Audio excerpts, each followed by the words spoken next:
E3 2011.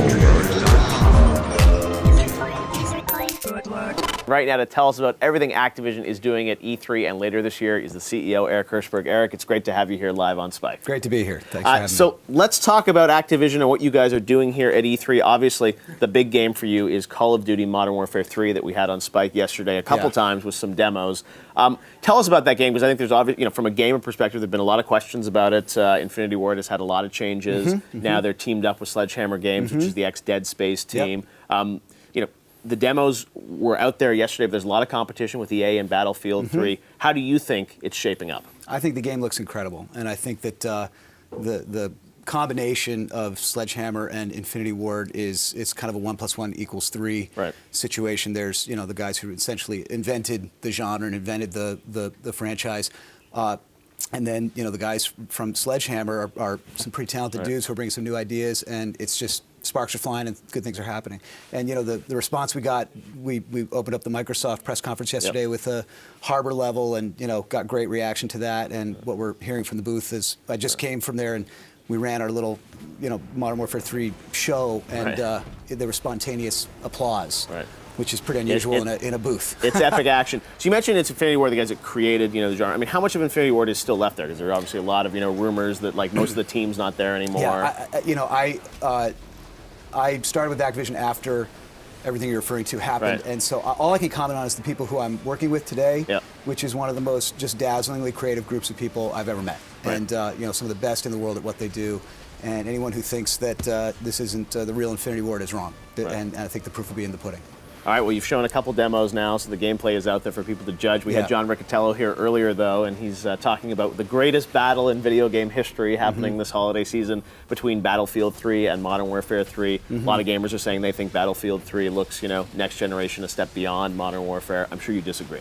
Well, look, we have tough competition in this genre every year. Last year we were up against a little franchise called Halo, and Battlefield is not the only other big entry in the genre. There's Gears of War.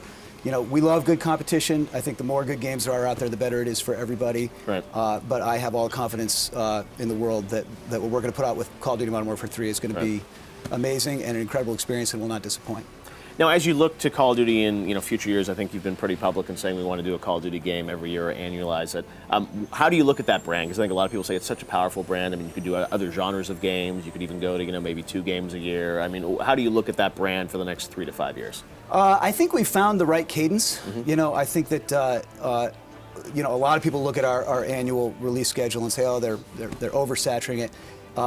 All of the commercial appetite would not support that theory. In fact, we have a hard time keeping up with people's appetite for the brand. And if you look at the DLC, there's a tremendous appetite. And for us, it's just all about quality. We're never going to release a game that we don't think is great. And we're lucky in that we have some even if you tremendous had to skip developers. We're never going to release a Call of Duty game that's not great. That would be the worst thing we could do. Okay. And we haven't yet. And it's a unique franchise in that it's been in existence 7 years. It's grown every single year of its existence. There's not many entertainment franchises that can say that, let alone gaming franchises. Now, every year, exactly. It was like Modern Warfare 2, then Black Ops, and just keep beating records. So it's great for the business. It's great for the business. The franchise does so well. And of course, multiplayer is a big part of that. Huge. You guys announced last week a new service called Call of Duty Elite that will be coming out. And I think there's a lot of confusion amongst the gamers about that service when it was announced, because there was a Wall Street Journal story that said it was a subscription service. And I think people are confused. So we wanted to give you an opportunity to sort of set the record straight about what Elite is, because you're not charging for multiplayer, and you're saying you're only adding services on top. And some of those services may actually be free still, right? You haven't decided what you're going to charge for? Yeah, I don't think I'm not sure whether it's confusion or disbelief. Okay. I think that the rumors were so rampant that we were going to start charging a subscription just to play multiplayer. That everyone assumed that's what we were going to do. Everybody was saying that but us. And we've actually been on the record a number of times saying that we have no plans to do that, and that we think the core value proposition of buying the disc and getting a great campaign mode, a great multiplayer mode, a great Spec Ops, and then the ability to buy DLC throughout the year is the core value proposition. We're not changing that, and Call of Duty Elite doesn't change that. If you want to keep playing Call of Duty, you're not taking anything away from anyone. We're not taking anything away. And a healthy percentage of Call of Duty Elite services will be free, and we think the free portion of Elite alone will be the best free service in the industry. And the reason we think that it's got more features, some of them are industry firsts, And that's just the free part. Now, there will be a premium membership. And the reason there's a little bit of confusion is that we had a tough choice to make. With a service like this, we really wanted to do a beta. I think it would have been foolish for us to launch it without testing it at scale, getting the bugs out before we officially launched it. In order to launch it, we're launching it using the Black Ops multiplayer community. But the service was really designed to be deeply integrated as a part of MW3. Right. So a lot of the most innovative services aren't demonstrable yet.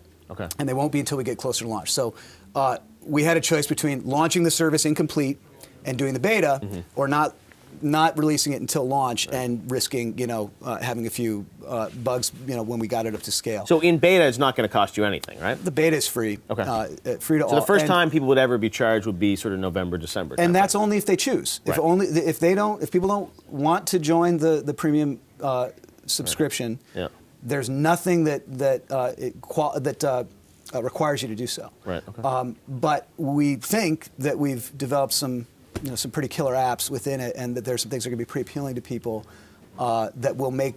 We think that the free portion of Elite will be the best free service in the industry. We think the paid portion, could reset the bar. Can you tease people about sort of what some of those features are, or what you're going to be able to get? Because I think people now are like, well, there's stats, but do I have to pay for those? There's a lot of confusion about sort of what's free and what's not. Well, we haven't done a complete delineation of what's free and what's not. And part of what we're going to do is we're going to use a little bit of the knowledge we learned from the beta and get some feedback and that sort of thing. But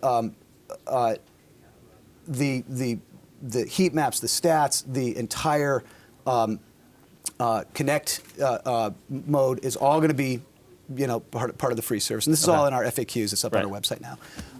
And I obviously can't, talk about the paid portion because a lot of it's not demonstrable yet, and I don't want to verbally describe something that's going to make a great first impression the first time people see it. So there'll be maps and content actually for these games that you'll get. Absolutely.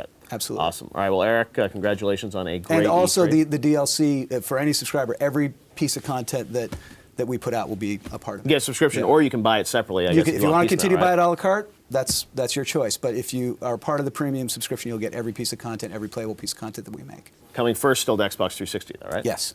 All right. Well, Eric, thank you so much.